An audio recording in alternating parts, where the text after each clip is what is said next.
जय श्री कृष्ण। कैसे हैं आप? पार्थाय प्रतिबोधितां भगवता नारायणेन स्वयं व्यासेन ग्रथितां पुराण मुनिना मध्ये महाभारतम् अद्वैतामृतवर्षिणीं भगवतीम् अष्टादशाध्यायिनी अम्ब त्वामनुसन्दधामि भगवद् गीते भवद्वेषिणी।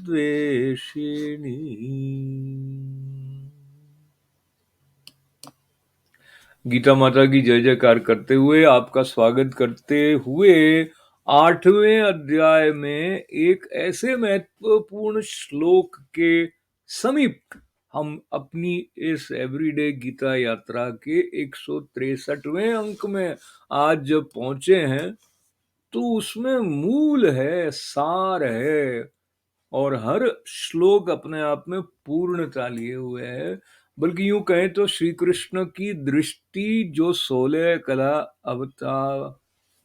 कला से परिपूर्ण अवतार हैं, वो दृष्टि है। तो हर दृष्टि हमारे कल्याण का एक विकास पथ दिखाने वाली है।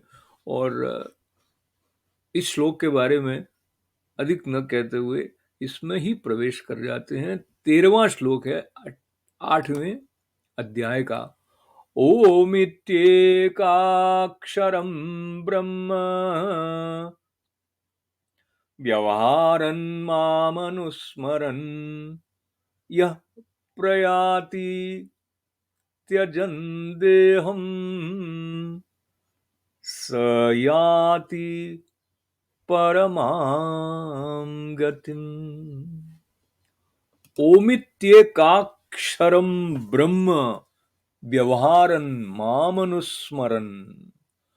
तो पहली पंक्ति के साथ में जो शब्द हमारे प्रति अपने अर्थ को खोल रहे हैं, तो ओम, ये जो अक्षर है, इस अक्षर ब्रह्म रूप को उच्चारण करता हुआ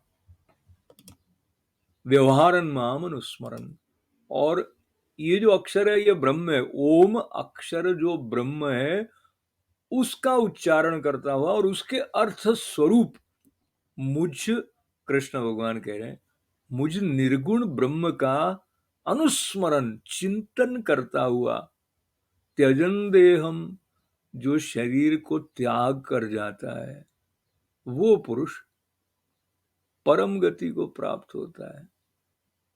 तो अगर हमने इसको एक सूत्र की तरह पकड़ा और हमने ये सोचा कि यांत्रिक रूप से मैं अपने मन को कह देता हूं कि जब अंतिम श्वास लेने का समय होगा उस वक्त मैं ओम का उच्चारण कर लूंगा और जो अक्षर ब्रह्म है उसको प्राप्त कर लूंगा, तो वो संभव होगा क्या?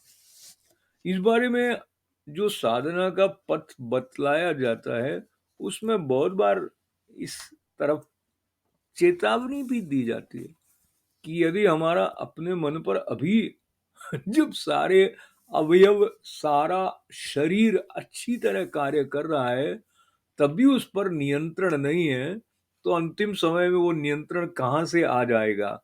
इसलिए योग का यह ग्रंथ है और योग के कई चरणों में स्वामी श्री ईश्वरानंद गिरी जी महाराज शिक्षावल्ली पर प्रवचन करते हुए ये स्मरण कराते हैं कि आसन जो है वो पहला, उसका जो प्रथम अंग है वही अपने आप में बड़ा कल्याण कर देता है।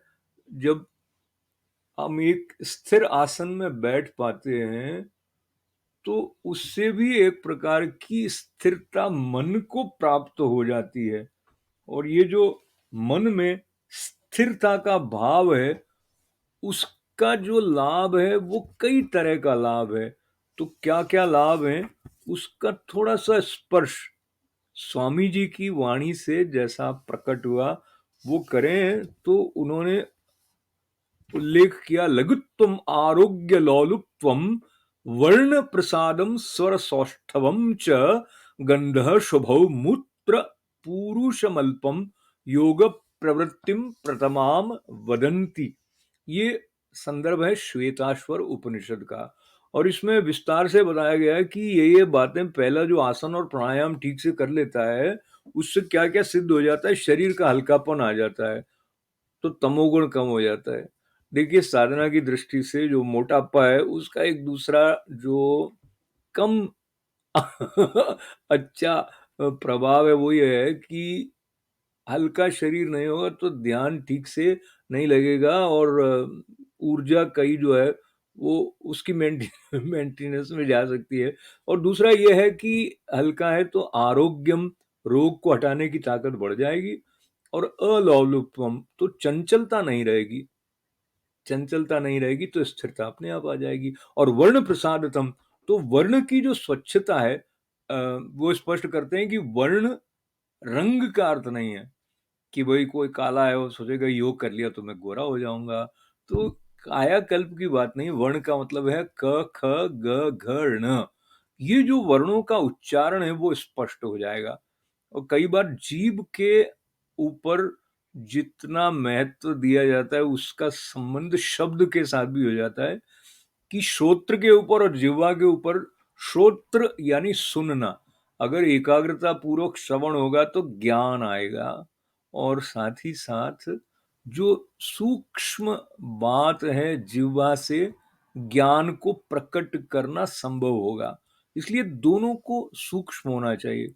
श कहना चाहते हैं तो श कहें, स नहीं कहें। और साथ ही साथ श का ठीक ठीक उच्चारण का अभ्यास करेंगे तो स्वामी जी बताते हैं श स श, इन तीनों में जो उच्चारण की दृष्टि से स्पष्टता है उसका अभ्यास होना चाहिए। ब्रह्मेश कहेंगे कि ब्रह्मेश कहेंगे, ये पता होना चाहिए। तो वर्ण की स्पष्टता का संबंध योग के साथ, साधना के साथ है। और बात प्रारंभ हुई थी ओम के उच्चारण से, तो ओम जो है वो ओमित्येकाक्षरम ब्रह्म व्यवहार माम अनुस्मरन यह प्रयाति त्यजन देहम सयाति परमाम गतिम। तो इस ओम के उच्चारण के साथ जो देह का त्याग करता है वो उनको प्राप्त हो जाता है। और इसमें पुनः ये स्मरण गुरुजन करवाते हैं कि यहाँ वो अपने साकार रूप की बात नहीं कर रहे हैं, स्वयं ओम कह रहे हैं, स्वयं ब्रह्म कह रहे हैं। कृष्ण को प्राप्त हो जाएगा ऐसा कहा नहीं ना। तो अब चलते हैं अगले श्लोक की तरफ। अनन्य चेता सततम यो मां स्मरति नित्यशः तस्याहं सुलभः पार्थ नित्य युक्तस्य योगिनः। अनन्य चेता सततम यो मां स्मरति नित्यशः तस्याहं सुलभः पार्थ नित्य युक्तस्य योगिनः।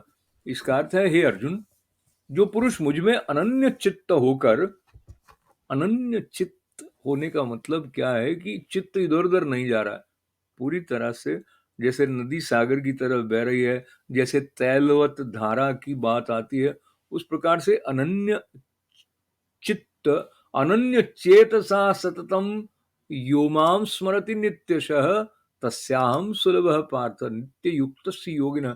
हे अर्जुन, जो पुरुष मुझ में अनन्य चित्त होकर सदाई निरंतर मुझे पुरुषोत्तम का स्मरण करता है, उस नित्य निरंतर मुझ में युक्त हुए योगी के लिए मैं सुलभ हूं, अर्थात उसे सहज ही प्राप्त हो जाता हूं। किसको क्या प्राप्ति कब होती है उसके बारे में उस मनुष्य विशेष के अलावा और कोई जानता नहीं है। किस प्रकार के विचार हमारे मन में आ रहे हैं उसके बारे में हमारे अलावा कोई जानता नहीं। सूक्ष्म स्तर पर संभव है कोई कोई सुधी ज्ञानी जन, कोई कोई महात्मा ये पता लगा लें कि आप क्या सोच रहे हैं, पर सामान्य अवस्था में देखा जाए तो जो कुछ आप सोच रहे हैं उसका पता आप ही को होता है। इसलिए कहा गया कि सबसे अधिक महत्व मनुष्य का अपना है साधना की दृष्टि से, कि वो कितनी निष्ठा से और कितना सत्य रूप में अपने आप को ईश्वर के प्रति समर्पित करने की दिशा में आगे बढ़ रहा है। और समर्पण के बारे में अखंडानंद सरस्वती जी महाराज बताते हैं कि उसका एक लाभ तो यह है कि भगवत भक्ति प्राप्त हुई है, और साथ ही साथ वैराग्य अपने आप आ जाएगा। जो ऐसी विषय वस्तुओं की तरफ ध्यान का भागना है जहां से कि अनन्य चेता सिद्ध नहीं होता है, वो भागना अपने आप बंद हो जाएगा। सूर्य का प्रकाश आ गया तो दिए के पीछे कौन भागेगा। और हम कृष्ण भगवान का आश्रय लेके जब अधूरेपन को छोड़कर पूर्णता की तरफ बढ़ने के लिए निश्चय से प्रस्तुत गुरु कृपा से हो जाते हैं, तो भगवती साधना के सारे साधन हमारे लिए सुलभ करती चली जाती हैं। तो भगवत गीता माता अम्बा को प्रणाम करते हुए आपके जीवन में पूर्णता का प्रसाद खिले। सबका मंगल, सबका कल्याण। ओम पूर्णमदः पूर्णमिदं पूर्णात् पूर्णमुदच्यते पूर्णस्य पूर्णमादाय पूर्णमेवावशिष्यते। ओम शांति शांति शांति। बहुत बहुत धन्यवाद के साथ मंगल कामनाएं पुनः। जय श्री कृष्ण।